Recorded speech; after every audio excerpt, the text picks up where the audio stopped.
this is how you make a mantel clock. These are clearly numbered, so you know which order to glue them up in. And then you glue your pieces together.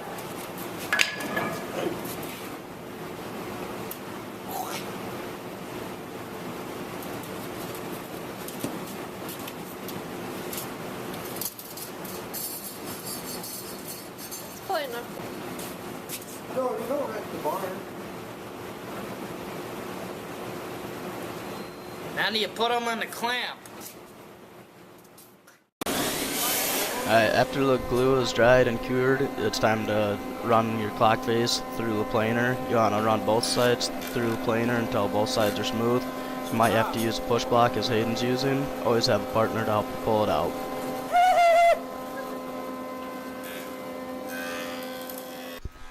After you're done planing, you're going to want to trace the clock face template onto your chunk of wood.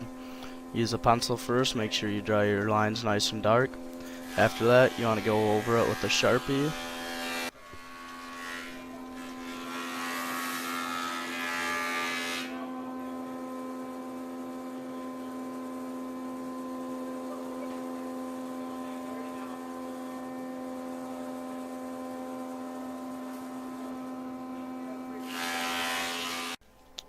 After you've traced the template onto your wood, it's time to cut it out on the bandsaw. Make sure you always set your guard to an inch above your project. Make sure you make plenty of relief cuts around tight bonds and turns, and try and cut it on the line as close as you can. Yeah.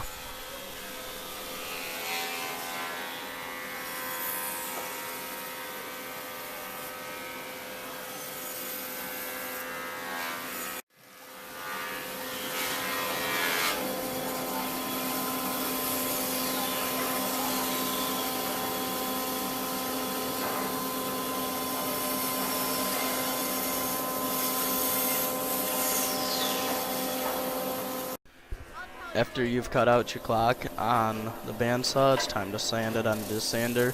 Just sand all the edges so there's no saw marks on the edges, and make it nice and smooth and a nice and round shape.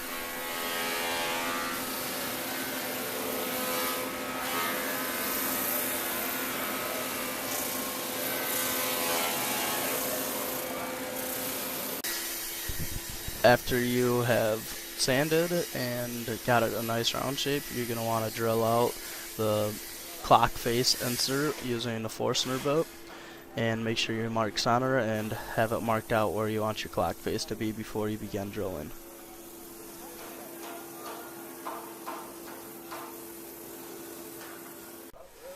After you have the hole drilled out for your clock insert, it's time to run it through the router table and put a nice fancy edge.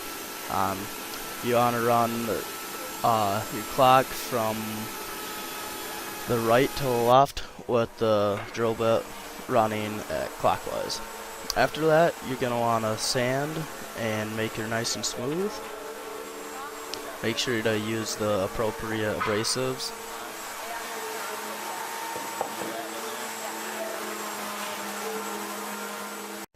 After you've sanded it and made it nice and soft, it's time to stain. You can either pick a stain out or you can just put polyurethane on it. It's your choice.